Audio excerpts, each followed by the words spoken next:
అందరికీ నమస్కారం, శుభోదయం. Welcome to money master. ఇవాళ 4th నవంబర్ ట్యూస్డే. ఇంటర్నేషనల్ మార్కెట్స్లో పర్ఫార్మెన్స్, అలాగే మన మార్కెట్స్ ఇంపాక్ట్ ఒకసారి చూద్దాం. ఏషియన్ మార్కెట్స్లో ట్రెండ్ పాజిటివ్గా ఉంది. యాజ్ ఆఫ్ నో నికాయ్ 0.1% మేర, హాంకాంగ్ 0.5% మేర, షాంఘై కూడా దాదాపుగా 1/4% మేర లాభాలతో అయితే ట్రేడ్ అవుతున్నాయి. నిన్న ముగిసిన అమెరికన్ మార్కెట్స్లో చూస్తే నాస్డాక్ 0.5% మేర, S&P 500 0.2% మేర లాభాలతో ట్రేడ్ అవుతుండగా డౌ జోన్స్ 0.5% మేర నష్టాలతో అయితే ముగిసింది. గోల్డ్ $3,995 దగ్గర, బిలో $4,000 దగ్గర గోల్డ్ ట్రేడ్ అవుతుంది. క్రిప్టో కరెన్సీలో కూడా కొద్దిగా వీక్నెస్ అయితే ఉంది. ఎథర్ లాంటివి దాదాపు 5 to 6% దాకా నష్టాలు, following A $multi-million hack of A decentralised finance protocol. Oil $64-65 దగ్గర ట్రేడ్ అవుతుంది. పెద్దగా మనకి ఇంటర్నేషనల్ మార్కెట్స్ నుంచి పాజిటివ్ సంకేతాలు లేవు, అట్ ది సేమ్ టైం అంత నెగిటివ్ సంకేతాలు కూడా అయితే ఏమీ లేవు. సో ఏఐ ఎక్కడ చూసినా దీని మీదే డిస్కషన్, దీని మీదే చర్చ అయితే నడుస్తుంది. కొద్దిగా అప్రమత్తంగా ఉండాల్సిన అవసరం కూడా ఉన్నట్టు కనిపిస్తుంది. ఈ పాయింట్ ఆఫ్ టైంలో huge valuations, that insane valuations అయితే ఈ విభాగంలోకి వెళ్తున్నాయి. ఏ మేరకు దీని నుంచి బెనిఫిట్ వస్తుంది, ఏ మేరకు ఇవన్నీ కూడా ఒక అడ్వాంటేజ్ తీసుకుంటాయి అన్నది మాత్రం కొద్దిగా చెప్పడం కష్టమైతే అవుతోంది. బట్ కొద్దిగా ఆలోచించి మనం నిర్ణయాలు తీసుకోవడం మంచిది. పూర్తిగా ఏఐ మీద ఇన్వెస్ట్ చేయాలన్న ఆలోచన ఉన్నప్పుడు. పోస్ట్ మార్కెట్ రిజల్ట్స్ అనౌన్స్ చేసిన కొన్ని కంపెనీస్ చూస్తే TBO టెక్ రెవెన్యూ 26% పెరిగింది, నెట్ ప్రాఫిట్లో 12% దాకా జంప్. SJS ఎంటర్ప్రైజెస్ రెవెన్యూ 25% మేర పెరగగా నెట్ ప్రాఫిట్లో కూడా దాదాపు 48-49% మేర ఉంది. సో ఈ రెండు స్టాక్స్ కూడా కొద్దిగా రాడార్లో పెట్టుకోవడం మంచిది. మనం భారతీయ హెక్సాకామ్ ప్రాఫిట్ 7% ప్లస్, భారతీయ ఎయిర్టెల్ 14% మేర మనకి క్వార్టర్ పరంగా చూస్తే అనౌన్స్ చేసినట్టు కనిపిస్తుంది. నెట్ ప్రాఫిట్లో మార్జిన్స్ కూడా కొద్దిగా డీసెంట్ మార్జిన్స్ అయితే ఉన్నాయి. రెవెన్యూ 5.4% దాకా జంప్ ఉంది. గ్లాండ్ ఫార్మా రెవెన్యూ 6% మేర పెరగగా ప్రాఫిట్స్లో 12.3% మేర నెట్ ప్రాఫిట్స్లో జంప్ ఉంది. మార్జిన్స్ 21% దగ్గర ఫ్లాట్గా అయితే ఉన్నాయి. హిటాచీ రెవెన్యూ 18% దాకా జంప్, నెట్ ప్రాఫిట్లో కూడా దాదాపు 5 to 6 times దాకా జంప్ అయితే ఉంది నెట్ ప్రాఫిట్స్లో. City Union Bank net interest income 14% మేర పెరగగా ప్రొవిజన్స్ కొద్దిగా తగ్గడం అనేది ఒక పాజిటివ్ అంశం. ప్రాఫిట్స్ కూడా 15% మేర జంప్ అయితే కనిపించింది. నివాబూపా నెట్ లాస్ 35 crores ప్రకటించింది. గత ఏడాదితో పోలిస్తే ఆల్మోస్ట్ 2.5 times అధిక నష్టాలని కంపెనీ ప్రకటించింది. జేకే పేపర్ రెవెన్యూ 4% ప్లస్, ప్రాఫిట్స్లో ఆల్మోస్ట్ 42% దాకా నష్టాలు అయితే ఉన్నాయి. టైటాన్ రెవెన్యూ 28% మేర పెరగా ప్రాఫిట్స్ 59% మేర పెరిగాయి. ఈసారి ఏంటంటే వాళ్ళకి early jewellery business, early season బాగా కలిసి వచ్చింది. దాని గురించి మళ్ళీ కొద్దిగా డీటెయిల్గా మాట్లాడుకుందాం మనకు అవకాశం దొరికితే. And యాక్మే solar revenue 80% plus, net profit కూడా దాదాపు 8 times దాకా జంప్ అయితే నెట్ ప్రాఫిట్స్లో క్లియర్ కట్గా యాక్మే సోలార్ హోల్డింగ్స్లో ఉంది. టిమ్కెన్ ఇండియా రెవెన్యూ 2.7% ప్లస్, ప్రాఫిట్స్లో మాత్రం కొద్దిగా ఫ్లాట్ నెగిటివ్ మోడ్లోకి వెళ్ళింది. వోడాఫోన్ ఐడియాకి నిన్న 2 పాజిటివ్ అంశాలు. ఒకటేమో సుప్రీంకోర్టు నుంచి వచ్చిన అంశం, ఎందుకంటే వాళ్ళకి ఏదో విధంగా మీకు ఒక క్లారిటీ AGR డ్యూస్ విషయంలో ఇచ్చినట్టయితే వాళ్ళు ఫండింగ్ కానీ ఆర్ఎల్స్ ఇతర వాటికి వెళ్లేందుకు కంపెనీకి స్కోప్ దొరుకుతుంది. ప్రభుత్వం ఆ దిశగా ఆలోచించాలని చెప్పి సుప్రీంకోర్టు ఒక సూచన చేసిన తరుణం. సెకండ్, TGH కంపెనీ ఇందులో ఇన్వెస్ట్ చేసే ఆలోచనలో ఉంది అన్న ఒక వార్త.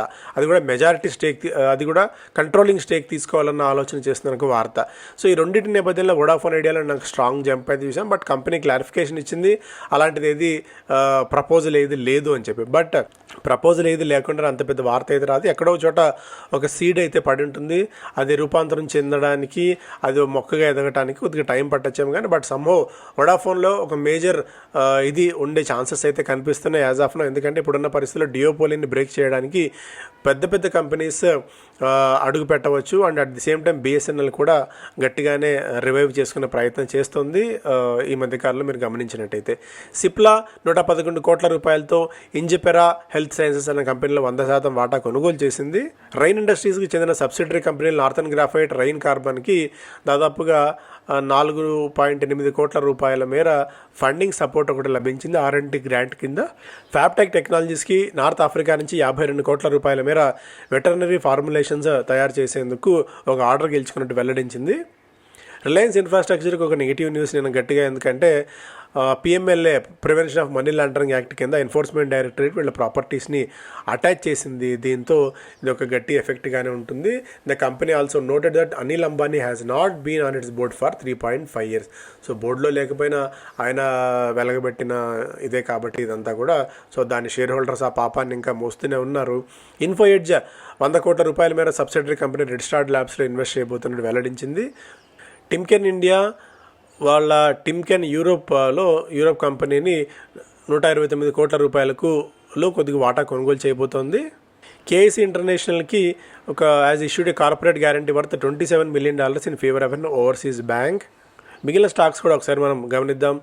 టైటాన్ 59% మేర year on year when compared to last year ఇదే క్వార్టర్తో పోలిస్తే లాభాల్లో 59% మీద వృద్ధి సాధించినట్టు ఇక్కడ మనకు అర్థమవుతుంది. ఒకటి early festival tailwind, particularly jewellery business ఈసారి బాగా టైటాన్కి కలిసి వచ్చింది అనేది కంపెనీ చెప్తున్నమాట. భారతీయ ఎయిర్టెల్ ప్రాఫిట్స్లో కూడా 89% మేర వృద్ధి నమోదైంది. వొడాఫోన్ ఐడియా మనం ఆల్రెడీ మాట్లాడుకున్నాం. సిప్లా ఇది కూడా మనం డిస్కస్ చేసాం. Adani power has opted for an international arbitration process to resolve disputes over Bangladesh power supply payments. వీళ్ళకి అక్కడి నుంచి భారీ ఎత్తున డబ్బులు రావాల్సి ఉన్న తరుణంలో వీళ్ళు ఇంటర్నేషనల్ ఆర్బిట్రేషన్ ప్రాసెస్కి అయితే వెళ్ళబోతున్నారు. పిఎన్బి హౌసింగ్ ఫైనాన్స్ 4 క్యాండిడేట్స్ని ఐడెంటిఫై చేసింది ఎండి అండ్ సిఇఓ బాధ్యతలు చేపట్టడానికి. పవర్ గ్రిడ్ సెకండ్ క్వార్టర్లో 6% మేర ప్రాఫిట్స్లో క్షీణత నమోదు చేసింది. సో ఇవాళ SBI, M&M, Adani ports, Adani enterprise, IndiGo, Paytm, Suzlon, Indian hotels results announce చేయబోతున్న కంపెనీల జాబితాలో ఉన్నాయి. ఎకనామిక్ టైమ్స్ ఫస్ట్ పేజ్లో Brookfield lines up $12 billion for green energy in Andhra Pradesh, largest foreign commitment for sector to come over 3 years. So మరిన్ని plan అయ్యే అవకాశాలు ఉన్నాయి, investments పెరుగుతున్నాయి అన్నట్టుగా కూడా ఒక అప్డేట్ అయితే ఉంది ఈ గ్రీన్ ఎనర్జీ విభాగంలో. Pride not prejudice. సో మహిళలు తమ సత్తా చాటిన తర్వాత మేల్ ప్లేయర్స్ కంటే మరింత ఎక్కువ వాల్యూని వీళ్ళు తీసుకున్నారు అన్నది కూడా ఒక ఇంట్రెస్టింగ్ అప్డేట్ ఇది.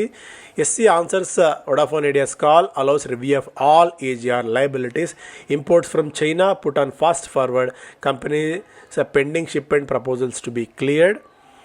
HP plans to make all locally sold PCs in India within 5 years. రాబోయే 5 ఏళ్ల కాలంలో ఇక్కడ తయారయ్యే పీసీస్ అన్నీ కూడా, కంప్యూటర్లన్నీ కూడా ఇండియాలోనే మేడ్ ఇన్ ఇండియా ఉంటాయి అన్నది కూడా ఒక అప్డేట్గా. సో సుప్రీంకోర్టు ఆల్రెడీ మనం మాట్లాడుకున్నాం. చైనా నుంచి వచ్చే షిప్మెంట్స్ మరింత వేగం పెంచుకోవాలనేది కూడా పెంచుతున్నారు అనేది కూడా ఒక అప్డేట్. అలాగే గోల్డ్ సెంట్రల్ బ్యాంక్స్ని కొనుగోలు చేస్తున్నాయి. సెంట్రల్ బ్యాంక్స్ గోల్డ్ని బాగా కొనుగోలు చేస్తున్నాయి. 3వ క్వార్టర్లో 10% మేర గోల్డ్లో బయింగ్ అయితే కనిపించింది అన్నట్టుగా కూడా ఒక అప్డేట్. అలాగే investments in digital gold such as ETFs and similar products rose to 221 tons, up 134% on year. So ఇది వరల్డ్ గోల్డ్ కౌన్సిల్ రిపోర్ట్. అది గోల్డ్ దాదాపు $4,000 స్థిరంగా అయితే ట్రేడ్ అవుతుంది. ఆ ట్యాక్స్ ఏదైతే చైనాలో ఎండ్ చేశారో దాని ఇంపాక్ట్ ఏమి ఇమీడియట్గా పెద్దగా కనిపించలేదు. But one of the largest buyers కాబట్టి దీని ఇంపాక్ట్ తర్వాత రోజుల్లో ఎలా ఉంటుంది అనేది కూడా మనం గమనించాలి. సో సాధ్యమైనంతగా గోల్డ్ పర్చేజెస్ని తగ్గిస్తే, గోల్డ్ డిపెండెన్సీని తగ్గిస్తే, ఇతర ఇన్వెస్ట్మెంట్ క్లాసెస్ని చూపించినట్టయితే గోల్డ్ మీద ఎప్పుడైతే ఫోకస్ తగ్గుతుందో అప్పుడు అది ఒక బెస్ట్ ఆప్షన్ కూడా అవుతుంది. ఎందుకంటే అది పర్సనల్గా నేనైతే I'm dead against investment in gold. Maximum 5 to 10% మన పోర్ట్ఫోలియోలో పెంచుకోవడం తప్ప.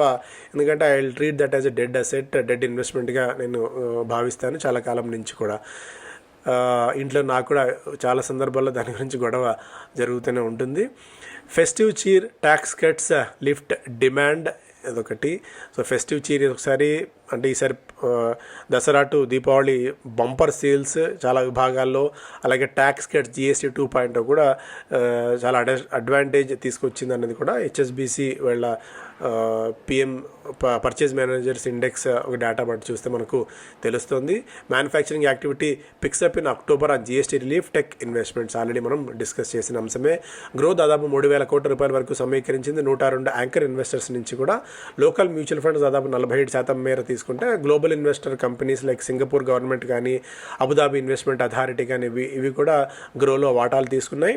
యాజ్ ఆఫ్ అయితే నో డౌట్ గ్రో మంచి వాల్యుయేషన్స్లో వస్తుంది, ఫ్యూచర్ బాగా కనిపిస్తుంది. బట్ ఎప్పుడైతే మార్కెట్స్ బాగున్నంత వరకు గ్రో లాంటి కంపెనీస్కి ఎలాంటి ఇది అయితే లేదు. ఇప్పుడు ఎలా అయితే జెరోదా చూసాము నెంబర్ 1 స్థాయి నుంచి గ్రో దాన్ని ఓవర్టేక్ చేసే స్థాయికి పెరిగిందంటే, ఎంత అద్భుతంగా ఉన్నప్పుడు కూడా మార్కెట్ కండిషన్స్ గొప్పగా లేకపోతే స్టాక్స్ కానీ దాని ఇంపాక్ట్ కానీ ప్రాఫిటబిలిటీ కానీ తగ్గుతూ ఉంటుంది. ఆ ఆ ఒక్క రిస్క్ని మనం బేస్ చేసుకొని దీనిలో మనం ట్రై చేసుకోవచ్చు.